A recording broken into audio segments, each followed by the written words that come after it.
Good morning students and welcome in social science class. We are discussing the chapter 20 and the name of the chapter is the media, the mainstay of democracy. In previous video, we have discussed some major point of this chapter, that is the media and the mass media, interdependence of technology and media, role of the money in media. So today we will move to our new topic of the same chapter, that is the media and democracy and Right to Information Act of 2005. So let's start our chapter with the media and democracy. Media means medium and democracy means government of people. So in a democratic country like India, media play an important role in providing news and discussing events that are taking place in the country or the world. It creates awareness and also ensure that the political powers and parties do not step beyond their limit. And Indian media has been successful in creating public opinion about the bright burning issues or exposing scandal, and it also helps in building the confidence of the people. So media is the main source of all kind of the information that we get regarding to the country or the world. But from where and how media get the information, from where it collect the information? So media collect the information through the interviews, speeches or the panel discussion. It helps to making the opinion of the people, and the information help the citizen to form the opinion, learn about the working plans of the government and their program that the government is undertaking, and also the successful of the plan or the failure. So media provides such kind of information to us through the television or the newspaper or the radio and also from the Indian cinema. So let's start. So let's discuss the television and the newspaper. The television and the newspaper reporter always ready to cover the rallies, protest marches or the local bodies meeting with the politician to answer the queries of the people. Print media, as we have already discussed, is a collective term for the printing material, that is newspaper or the magazine. So print media has a lasting impact on the people. It helps in building the public opinion by providing the information of the public government work. And yes, government also cannot afford to ignore because print media is easily available and has a lasting impact on the people, and the readership has increased day by day with the effective and appealing pictures, cartoon, graphs, map, etc. Now television and radio have also the great impact on the people, because television and radio are easily available not in the cities but the rural areas too. The illiterate people of the rural, illiterate means the uneducated people, so illiterate people aware the latest happening in their region of the country through the television or the radio. Stories and discussion about wrong practices of the village head and money leader have attracted the attention of the government as well as the public. So yes, radio and television have also the huge impact, because nowadays everyone can afford a television or radio all over the country. So next point is the Indian cinema.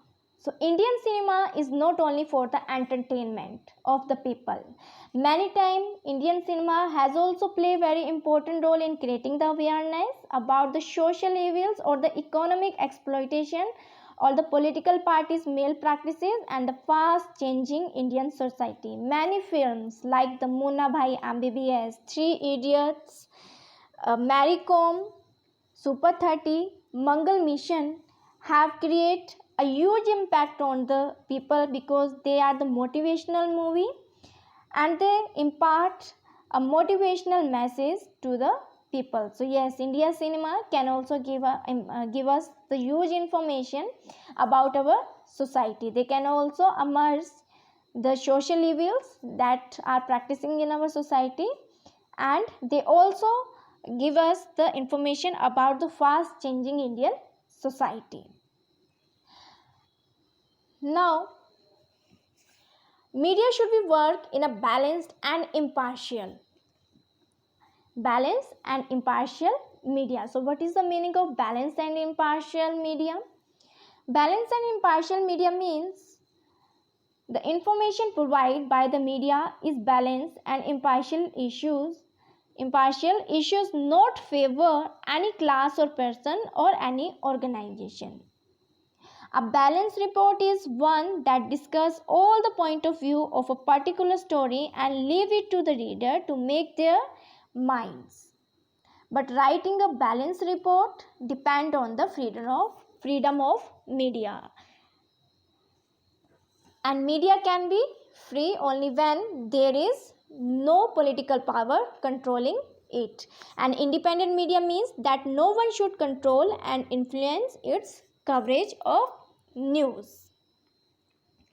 So freedom of media. Before independent, if we talk about before 1947, the British government ruled in India, and in 1857, British government passed a gagging act, that means the gagging act which empowered the government to ban the circulation of any newspaper, book or other printed material that could weaken the authority of the British government. But after the independence, on 26 January 1950, Indian Constitution safeguard the freedom of press as a fundamental right, which include the freedom of speech and expression with some limitation. So, an independent media means that no one should control and influence the coverage of news, and no one should tell the media what can be included and what should not be included in a story. So yes, it is very important that media should be free to express, and it should be have to right to speak, so that it can give us a balanced report, and the report is not in the favor of any person or any powerful organization, right? So next is censorship. Now another thing is censorship. Censorship means suppression of or prohibition of any part of book, film, news, etc. We have already discussed that the Indian media is free because government has given the right freedom of press, but sometime in some cases government can ban the media from broadcasting or publishing certain item that can attack directly or indirectly attack on the interest of the country or the religious culture group, that we call the censorship. All right, when government prevent either a news item or a scene from a movie or any lyrics from a song from being shared with a large member of the public, this is referred as censorship. So now our last topic is Right to Information Act RTI of 2005.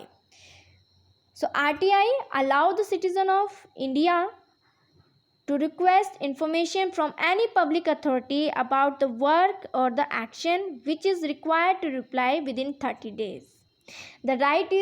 This right is closely linked with our public rights such as freedom of speech and expression and right to education.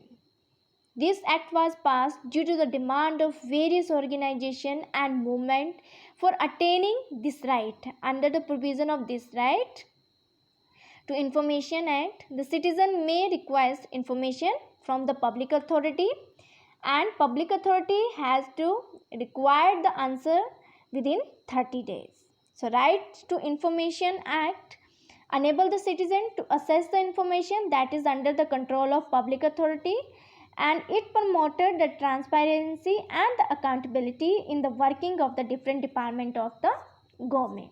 So yes, media is the main source of everything, and media play very important role in democracy in providing the news and also also making the opinion of the people. And sometimes media also used to call the watchdog in a democracy.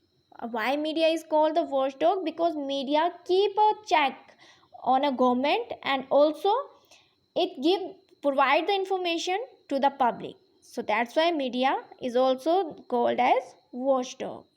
So that's it. This is the end of the chapter. So I hope you understand this chapter. So thank you and have a good day to all of you.